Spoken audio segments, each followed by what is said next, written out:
Basic challenges हैं जो आपको मतलब फेस करना ही करना है, जिससे आप बच नहीं सकते। कि जब बच्चा आपके हाथ में आएगा तो उसके बाद वो बेचारा बच्चा दूध पिएगा, उसकी गैस भी फंसेगी, गैस को निकालोगे, उसके बाद उसको आराम से नींद भी आएगी। उसकी नींद का आपको पूरा ध्यान रखना है। जब सो के उठेगा तो बेचारा सुसु पॉटी करेगा, then you have to change the diaper, और सब कुछ जब हो जाएगा तो उसके बाद उसको नहलाना भी है।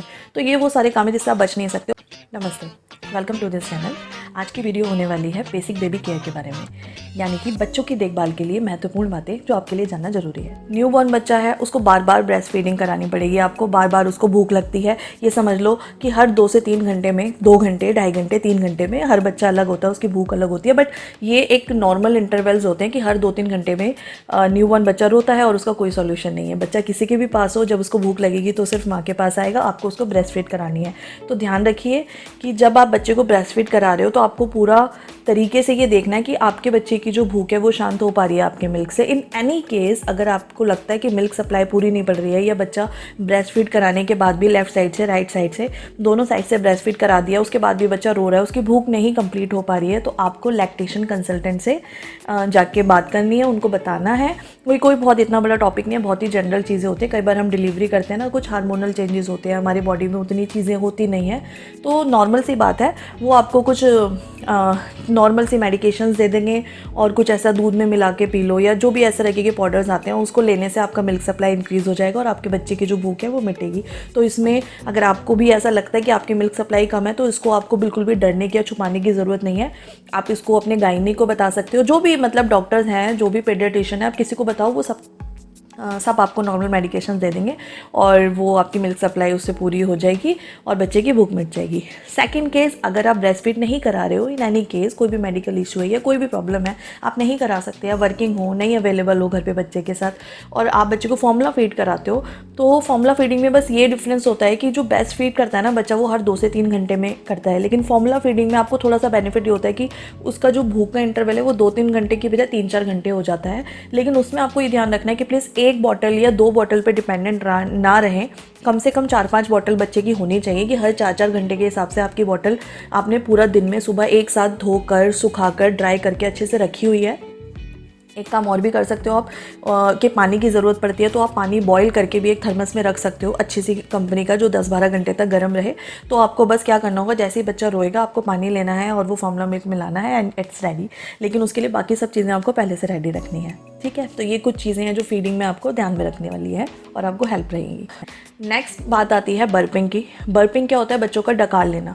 डकार लेना एक ऐसा प्रोसेस है जो मुझे ऐसा लगता है कि जितना इंपॉर्टेंट ब्रेस्ट फीड कराना है उतना ही इंपॉर्टेंट बच्चे को डकार दिलाना है, क्योंकि वो बच्चे जो है ना, अभी उनका जो डाइजेशन सिस्टम है वो इतना इम्प्रूव नहीं हुआ कि उन्होंने सीधा ब्रेस्ट फीड किया और आपने उसको सुला दिया, लिटा दिया और सब ठीक है। नहीं, जब बच्चा ब्रेस्ट फीड करता है, चाहे वो आप ब्रेस्ट फीड करवाओ उसको या फिर बॉटल से उसको फॉर्मूला मिल्क दो, दोनों ही केसेस में जो बच्चा है ना, थोड़ी सी एयर भी स्वेलो करता है।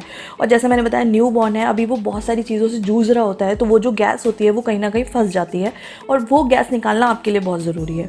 तो बर्पिंग के भी 2-3 अलग अलग तरीके की टेक्निक्स होते हैं, लेकिन उसमें सबसे सिंपल यही है कि आप बच्चे को उसी तरीके से होल्ड करिए, अगेन इस पोजीशन में, उसका सर यहाँ पर, उसकी नेक और ये उसका जो बैक है उसको ऐसे होल्ड करिए, थोड़ा सा हाथ टिल्ट करके यहाँ पे उसको ऐसे रब करिए, थोड़ा हल्का हल्का टैप करिए और इस प्रोसेस को करते रहिए जब तक कि बच्चा डकार ना ले, ठीक है।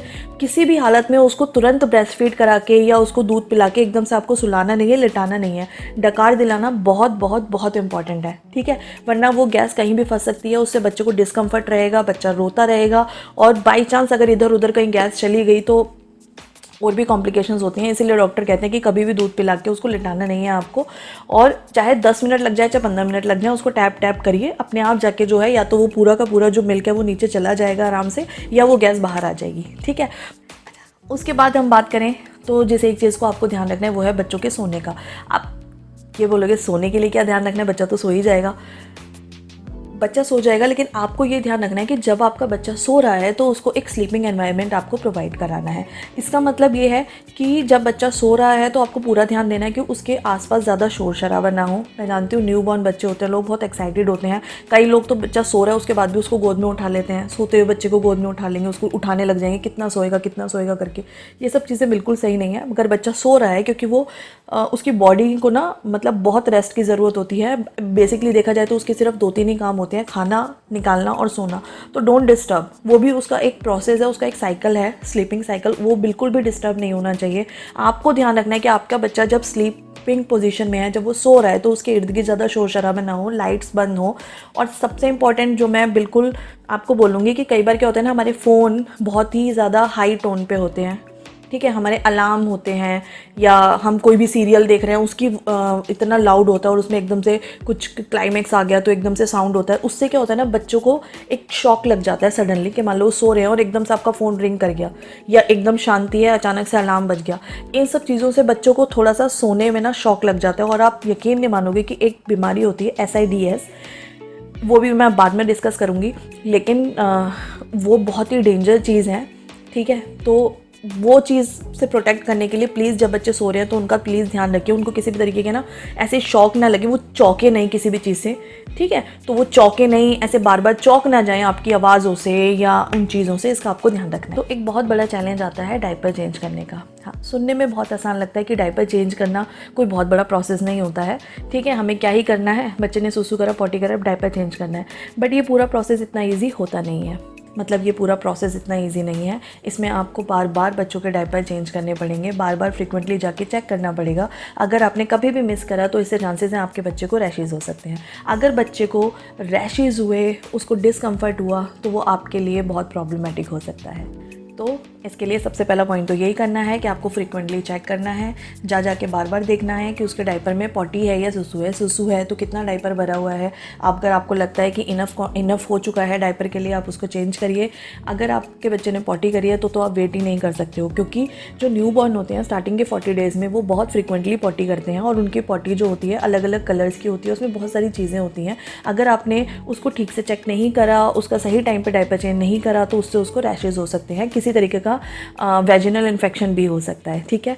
तो आपको ये रेगुलर चेकअप्स करने हैं। डायपर चेंज करते वक्त हमेशा ध्यान रखो कि जब भी आप डायपर चेंज कर रहे हो तो जो भी नेसेसरी आइटम्स है वो सारे आपके पास होने चाहिए, जैसे कि डाइपर्स, एक टॉवल जिस पे बिठा के आप बच्चे का डायपर चेंज करोगे, ठीक है, टिश्यू पेपर, वाइप्स, क्योंकि जो न्यूबॉर्न होते हैं ना उनके टाइम पे वाइप्स की बहुत ज़रूरत पड़ती है नीचे से क्लीन करने के लिए। तो डायपर चेंज करने से पहले आपको अच्छे से बच्चे को नीचे जेनिटल एरिया से क्लीन करना है। अगर क्लीन कर सकते हो, अगर वॉश करा सकते हो तो बहुत अच्छी बात है, आप जाइए वॉश करा कर आइए। वॉश करा के आने के बाद उसको एक टॉवल पे आराम से आपको पैड करना है, रगड़ना नहीं है वहाँ पे, सिर्फ उसको हल्के हल्के से पैड करके सुखाना है। जब वहाँ पे थोड़ा सा एयर ड्राई हो जाएगा उसके बाद आप चाहे तो ऑयल अप्लाई कर सकते हैं और डायपर पहना सकते हैं। अगर आप ये सारे स्टेप फॉलो करोगे तो आपके बच्चे को रैशेज़ की समस्या नहीं होगी। बट अनफॉर्चुनेटली किसी कारण से अगर रैशेज़ हो भी गए हैं तो उसका भी एक रामबाण इलाज है मेरे पास। उसके लिए आप प्लेलिस्ट में जाके वीडियो चेक कर सकते हो, जिसमें मैंने बच्चों के रैशेज़ को दूर करने के लिए क्या क्या तरीके होते हैं वो बताए होते हैं, और एक मैजिकल क्रीम के बारे में बात करी है, ठीक है। अगला पॉइंट होने वाला है बाथिंग। जी हाँ, हमारे इंडिया में बहुत सारे अलग अलग तरीके के रिवाज हैं, अलग अलग तरीके के कल्चर्स हैं। तो कुछ लोगों में ये कल्चर होता है कि छठी, मतलब बच्चों का जब 6 दिन हो जाएंगे उसको छठी बोलते हैं। छठी में एक पूजा होती है, उसके बाद बच्चा नहाने के लिए रेडी होता है।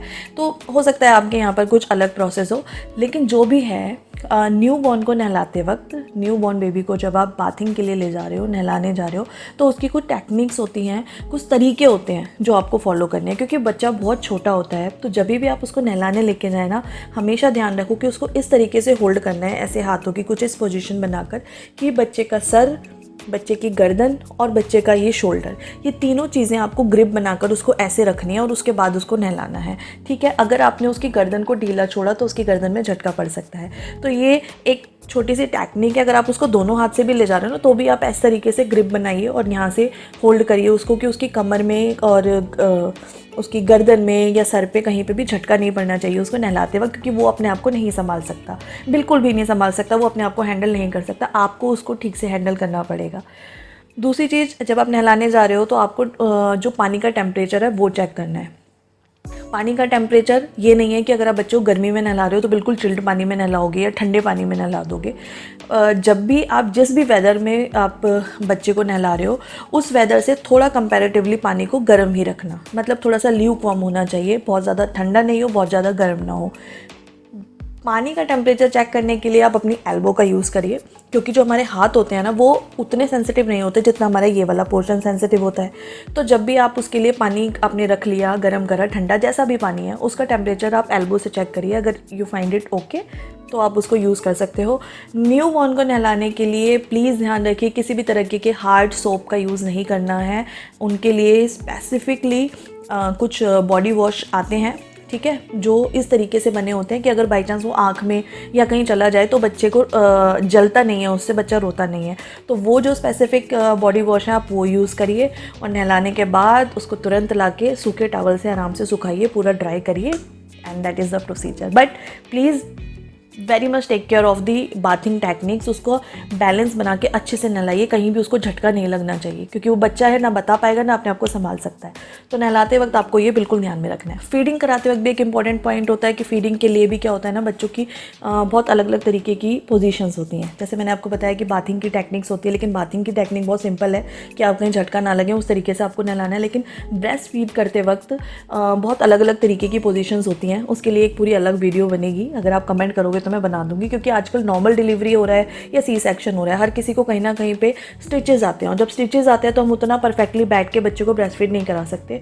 तो हर एक कंडीशन के लिए, हर एक सिनेरियो में बच्चे को हम अलग पोजीशन में ब्रेस्ट फीड करा सकते हैं, और वो पोजीशन में अगर हम ब्रेस्ट फीड कराएंगे तो बच्चे के लिए भी बहुत कंफर्टेबल रहेगा और हमारे लिए भी कंफर्टेबल रहता है, ठीक है। तो वो टेक्निक्स अगर आपको जाननी है, वो पोजीशंस आपको जाननी है ब्रेस्ट फीडिंग की, so you have to comment. अगर आप पेरेंट्स बनने वाले हो तो प्लीज़ बी प्रिपेयर इन सब चीज़ों के लिए कि ये सब चीज़ें आपके साथ होंगी। तो इनमें थोड़ा सा रिसर्च करिए, इन चीज़ों के बारे में अच्छे से पढ़िए, ताकि आपका जो ये पेरेंटहुड है ये बहुत अच्छी जर्नी में बने, ना कि बहुत ही स्ट्रेसफुल। अच्छा, इसके बाद मेरी एक अगली वीडियो भी आने वाली है, पार्ट 2, ठीक है, जिसमें मैं कुछ ऐसे पॉइंट्स बताऊंगी जो इतने सिंपल तो नहीं हैं, लेकिन वो भी आपको बहुत ध्यान रखने हैं, ठीक है। वो भी बहुत ज़रूरी हैं आपके न्यूबॉर्न बेबी के लिए। तो उस वीडियो को ज़रूर चेकआउट कर लेना, ज़रूर देख लेना। एंड अगर आपको ये वीडियो पसंद आ रही है, अगर आपको इस चैनल पे दी गई इन्फॉर्मेशन पसंद आती है, देन प्लीज़ इस चैनल को सब्सक्राइब कर दीजिए एंड इसको शेयर करिए जितना ज़्यादा आप कर सकते हो। Thank you.